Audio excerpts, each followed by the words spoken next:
Bonsoir Isabelle Kocher, Bonsoir. directrice générale d'Engie. Engie qui reprend des couleurs, les bénéfices sont de retour. 1,4 milliard l'année dernière. Vous sortez du rouge. Qu'est-ce qui a changé en un an? En 2 ans, puisque nous avons lancé un plan de transformation il y a 2 ans maintenant, il était prévu, de le faire sur 3 ans, nous l'avons fait en 2. Donc nous avons changé de cap, ça y est, c'est fait, c'était absolument Et nécessaire. c'est Le ça que monde vous de voyez dans les l'énergie, résultats aujourd'hui? Vous l'imputez oui, au changement de cap? cette stratégie de repositionnement, elle paye, clairement, elle porte ses fruits, si vous voulez. Nous avons, simplifié notre groupe, nous l'avons refocalisé sur 2 choses très simples. D'une part, nous aidons nos clients à améliorer leur usage de l'énergie. Ça peut vous surprendre, mais notre premier métier, c'est d'aider à consommer moins d'énergie. Les économies Nos d'énergie. clients, les économies d'énergie, je dis parfois les négawatts avec un N et non pas avec un M. L'énergie qu'on ne consomme pas. Et il y a énormément de potentiel d'économie d'énergie partout. Et puis notre deuxième client, c'est produire de l'énergie propre. Notre deuxième métier, c'est Ce de qui produire de veut l'énergie dire propre. que vous avez abandonné le charbon, que vous réduisez votre empreinte carbone. Qu'est-ce qui vous rapporte le plus d'argent aujourd'hui dans ce nouveau volant d'activité? Bah, tout se développe très vite, hein, et ça a été, au fond, le cœur du message que nous avons délivré ce matin.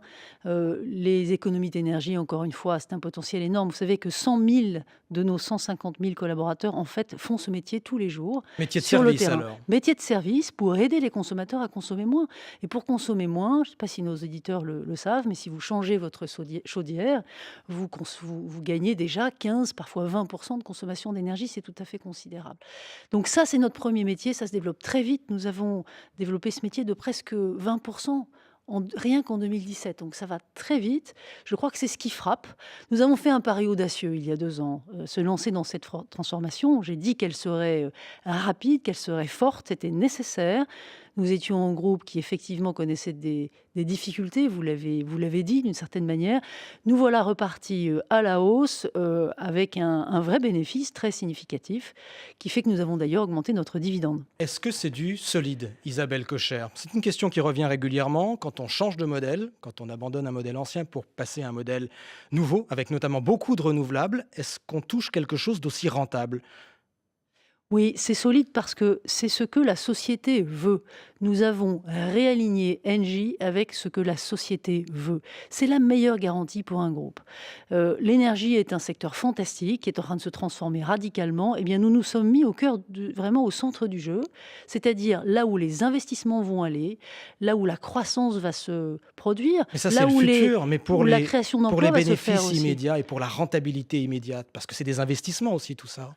Oui, mais ce que nous avons montré ce matin, c'est que, refocaliser sur ces 3 métiers, puisque c'est fait, hein, sur nos métiers que je viens de vous décrire, aider à consommer moins d'énergie, produire de l'électricité propre et la distribuer, eh bien, ça fait un groupe rentable, vous venez de le dire, et un groupe qui se développe très vite et plus vite que ses compétiteurs. Cherchez-vous à acheter d'autres entreprises? Ah, nous en achetons beaucoup. Nous avons en 2 ans acquis 43 sociétés, petites et moyennes, dans le monde entier. Engie est un groupe qui est Est-ce que de présent dans grosses 70 pays. acquisitions sont au programme? Ce n'est pas le modèle. D'abord, une stratégie, ça peut pas être, à soi tout seul, une grande acquisition. Une stratégie, c'est industriel. Ça se bâtit en fonction des tendances qu'on prend d'un marché et de ce que les clients veulent. Et ensuite, si vous trouvez des acquisitions qui vous aident à faire votre stratégie plus vite, vous le faites. Souvent, les groupes choisissent une grande acquisition, en lieu et place d'une stratégie. Je n'ai jamais fonctionné comme ça. Jean-Pierre Clamadieu, futur président d'Engie, dit qu'il faut ouvrir l'œil et le bon pour envisager de la croissance externe. Pas vous? Ah ben, je viens de vous dire qu'on en fait beaucoup, hein, ces 43, compagnies que nous avons acquises. J'ai dit ce matin d'ailleurs que probablement nous allons continuer à le faire. C'est un moteur auxiliaire, si vous voulez, très important déjà. Il l'a été dans le passé, il va le rester bien sûr. L'an dernier, Isabelle Kocher, les entreprises du CAC 40 ont augmenté leur profit de 24% à plus de 90 milliards d'euros. Qu'allez-vous faire, vous, de vos bénéfices chez Engie? Nous investissons, beaucoup. Sur 3 ans, nous aurons investi 14 milliards d'euros, ce qui est absolument considérable, pour, produire de l'énergie, solaire, pour produire de l'énergie éolienne, pour changer tous les systèmes de chaud et de froid, chez les clients qui nous le demandent. Tout ça, ce sont des investissements.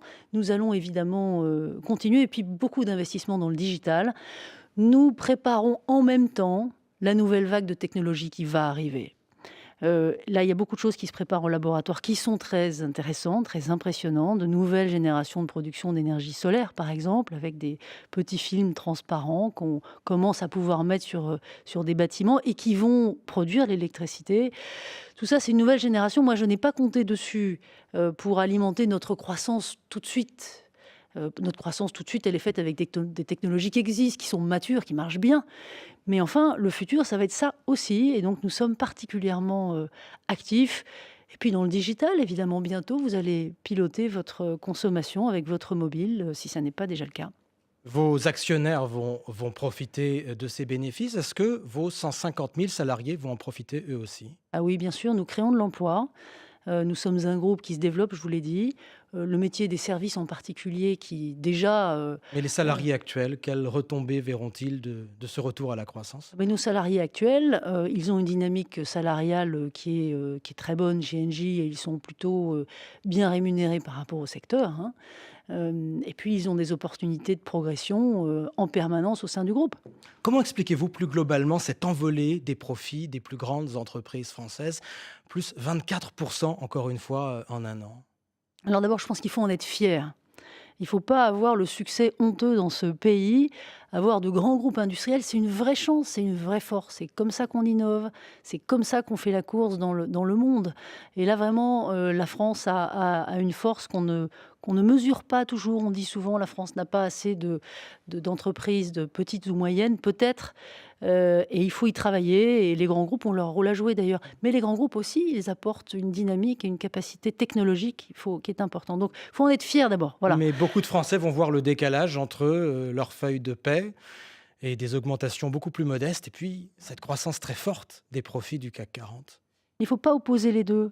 C'est tant mieux, encore une fois. Ça veut dire, et c'est le cas d'Engie, nous investissons plus.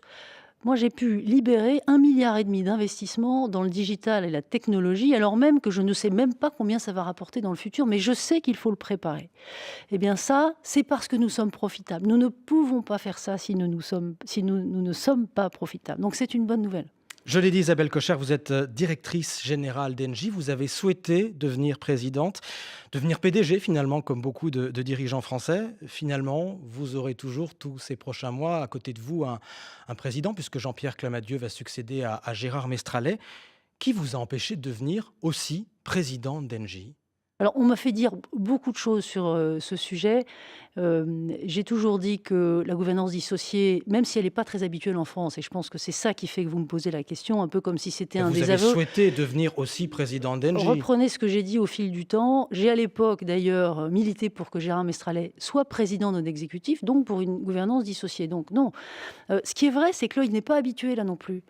Alors, ce qui est intéressant, et je me réjouis de ça, c'est que Jean-Pierre Clamadieu est l'un des seuls dirigeants français à avoir concrètement vécu ce qu'est une gouvernance dissociée. Donc, il connaît ça mieux que Avec un personne, président puisqu'aujourd'hui, il est directeur et un général de directeur Solvay, pas général ou une PDG directrice de générale. Solvay. Voilà. Donc là, nous allons tous les deux mettre en place quelque chose qui n'est pas très habituel sur le marché français, mais qui est très habituel dans les pays anglo-saxons. Ça va marcher Ah après bah, bien des sûr, années très tendues chez ça va Engie? marcher très bien. Pourquoi est-ce qu'il n'y a pas plus de femmes PDG dans ce pays, Isabelle Cocher? Bah, écoutez, il en faut, pour commencer d'abord, hein, des dirigeants, femmes.